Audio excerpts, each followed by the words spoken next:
Welcome back, Islanders. Week 8 is in the books. It is time to go over our Week 9 waiver wires. But before we get into that, as a reminder, please like, follow, subscribe to all things Fantasy Island podcasts. That is Island with two eyes. You can find us on any platform where you find your favorite podcasts. I'm Bombo, and I'm going to take you into our Week 9 waiver wires. Let me preface it by saying we aren't like some of the other talking heads or some of the other fantasy football content creators that are going to have a humongous list just to give you names or just to fill up a time slot. I got an alert earlier from a creator that I follow that had a list of 12 must adds for the waiver wire week 9. I have no clue where this guy was able to find 12 players. We've said it before on the island. We're not going to repeat names. We've already told you to pick these guys up weeks ago. We're not going to tell you again. We told you to pick up Puka back in August, so he didn't make our week 2 waiver wire.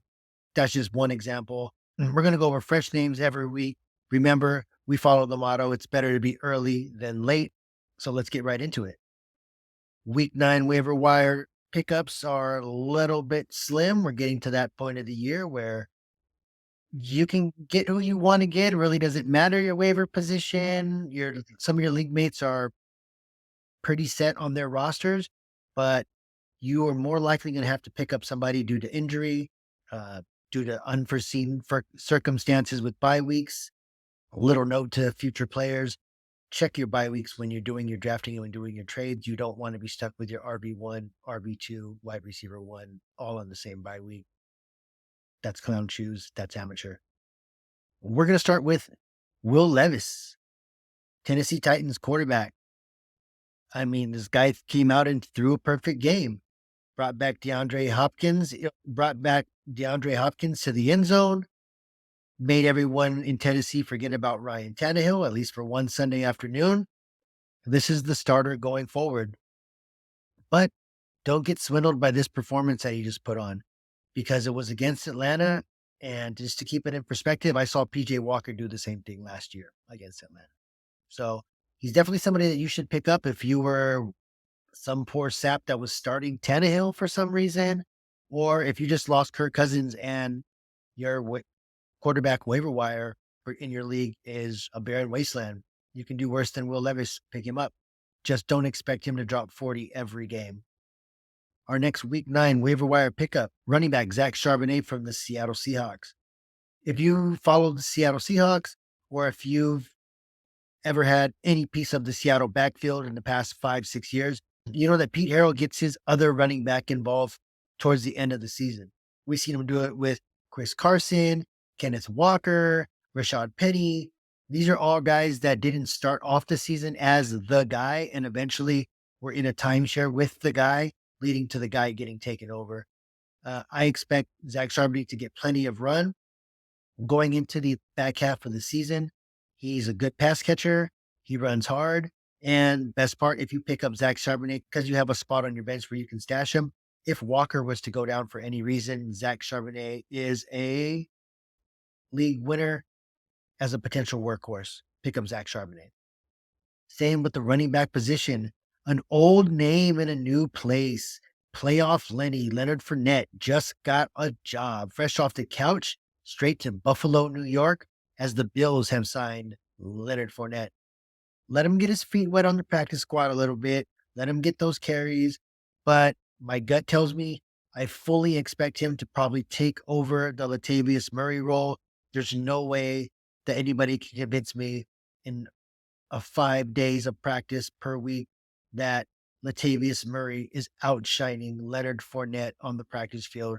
I expect him to take those carries. I expect him to eat into Latavius Murray fantasy points and carries going forward. But the question is, what do the Bills have against James Cook? This is a guy that we were really high on the island for a couple of years now. It just seems like he has the traits that you want from a 3-down workhorse back. And for some reason, Buffalo just doesn't feel like that's the route that they want to go. They want to rotate backs in. Recently lost Damian Harris, and bringing in Leonard Fournette shows they are committed to giving you a plethora of running backs. Next guy to pick up, we mentioned it earlier on our Ballers, Bums, and Overachievers, but this guy definitely deserves a spot. He should have been on here last week. My apologies for not telling you guys to pick up on him. I was too busy picking him up to let you guys know to pick him up. Didn't mean to gatekeep, but it's Trey McBride from the Arizona Cardinals. Don't overthink it. This guy has the goods. He has the measurables. He has everything to be a top 5 tight end for fantasy purposes and a top tight end in real football. The only question is who's throwing him the ball. It's going to make you have to do your homework with Arizona to see exactly when Kyler's coming back or who they're actually going to have back there throwing since they just got rid of Josh Dobbs. But like I said earlier, don't overthink it. Trey McBride needs to be picked up. Get him off of your waiver wire. And the last player we're going to tell you to pick up, running back Cam Akers for the Minnesota Vikings. He's taking over this backfield, folks. And this quarterback injury to Kirk Cousins is only going to help their running game, which has been pretty non-existent for the first 8 weeks, or it's been mediocre. We won't say non-existent, but it's been mediocre. And that's because they've been giving Alexander Mattison all the run. Remember, Madison was the choice of the previous regime. Yeah, they got rid of Dalvin Cook, which is definitely looking like a positive move on their part, but it balanced out because they were going to roll with Madison as their workhorse, and it's just not working out. Cam Akers is a fresh body. He's coming into this offense. He knows Coach Kevin O'Connell. It's safe to say he's probably that coach's guy.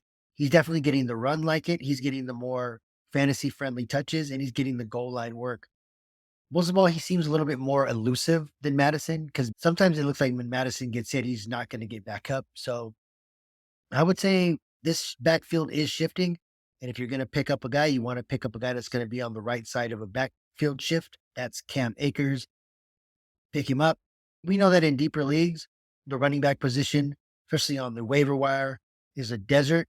Cam Akers could be an oasis. Pick him up, monitor his usage. I predict that he will be someone that you can start in a flex position, probably from week 10 on. That is your week 9 must pickups on the waiver wire. Like we said before, we're not going to go into too much detail and bore you to death with names of guys that you should have already picked up or should already be off of the waiver wire. We have no desire to see some of these guys get their usage all the way up to above 50% before we take them off the list. We're going with fresh names every week here on the Fantasy Island podcast. I'm Bombo, making sure that your team stays one step ahead of all your league mates. On behalf of Mr. Sweet Tea and Mr. RW King and the rest of the crew at Fantasy Island, peace out.